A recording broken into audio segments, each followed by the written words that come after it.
medicine, the same booze we drink today was basically used to cure ailments. People seeking relief from all sorts of discomforts stumbled upon the recipe for an old-fashioned. Camper English has a background in science, and he was one of the first writers to predict the boom of craft cocktails. His new book is Doctors and Distillers, The Remarkable Medicinal History of Beer, Wine, Spirits, and Cocktails. Good morning. Hey, good morning. Now, we know that those people way back then thought their booze was curing them. Do we know that these remedies work? I mean, we could test them today. Yeah, absolutely. Some worked a little bit. For example, just alcohol killing germs in the unsafe drinking water of the time. But a lot of specific alcohol didn't work against specific diseases. And can you give us a few examples of what kinds of booze they thought cured what kinds of ailments? Sure. People were drinking beer basically like Gatorade today for hydration or having work in the sun. The Greeks and the Romans would infuse their wines with all sorts of botanical medicines like wormwood to expel intestinal worms. And then when distilled spirits came along, those were thought to be basically the cure-all medicine like we would think of antibiotics today. It was going to make you live forever and cure deafness and blindness and baldness, and I can tell you that doesn't work. So what was it, like wine in the 12th century? They thought it would cure dog bites. Beer was actually used they thought it might cure the plague. I mean, right? Yeah, a lot of it was quite a bit of a stretch in today's eyes. I bet. So, I mean, have they made any leaps from alcohol to having any type of a medicinal value? Is there any link that you can find at all? A lot of the herbs that were infused into alcohol do have beneficial effects. If we just think of herbal medicine, maybe today we might put those herbs in water instead, or just take prescription pharmaceuticals to cure the same ailments. But so those into alcohol, that made a lot of sense, particularly at the time.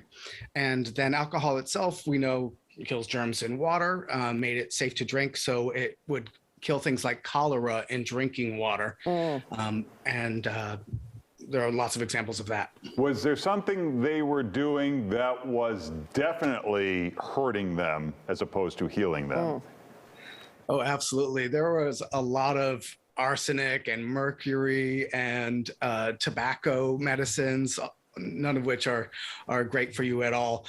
Luckily, a lot of times they were used in small quantities, and so they might not have killed you all at once, but just over time. Yeah. Well, isn't a lot of it people were probably just getting drunk and just not, the pain would go away? Is that what it was a lot of time?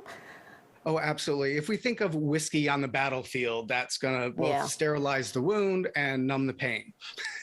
So is the reason that they couldn't figure this stuff out, because some of these things you could figure out if you just did a big enough study and you gave a bunch of people a certain kind of liquor or whatever and watched is it because they were just too busy just trying to survive that they couldn't do scientific studies in the appropriate manner? Well, that was part of it, but really there was a grand misunderstanding of human anatomy until pretty late in the game, into the 1600s or so. And the way they thought the body worked was completely incorrect. And therefore, all medicines to treat diseases of the body were also going to be incorrect. That was a big factor. Huh. Fascinating. Well, we've heard you were a big predictor of the craft cocktail craze, right? And you came up with a way to do these clear ice cubes, the kind the fancy ones we see at the bar. Is that right? That is, I figured out a home method that sort of mimics how a sculpture ice machine would work. It's basically you put water into a cooler and put the cooler into your freezer with the top off, forcing it to freeze from the top towards the bottom, and that makes clear ice for about 2/3 of that ice block. So that method then can be extended into various shapes. That's all my kitchen. And to make clear ice, and it's sort of like arts and crafts that you can eat. I have a lot of fun with it. As you can see, that's my bling necklace and some mint in ice spheres. And other people got into, sourdough and other craft projects during the pandemic. I've been into the craft of clear ice for a decade now. It's super fun. Nice. So what's your go-to booze? Yeah. I'm curious. I get a lot in the mail as a journalist, so it's usually what arrived last week. For your research. Yes, research, of course, only.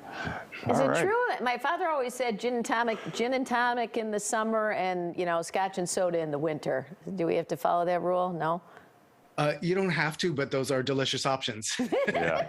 All right, see, he's a genius, Larry. Yeah. I've been telling you for years. All right. The book is Doctors and Distillers. You can find Camper at alcademics.com. Alcademics. There we go. And all these socials are on the screen. Thanks so much. Thank you. Thanks a lot.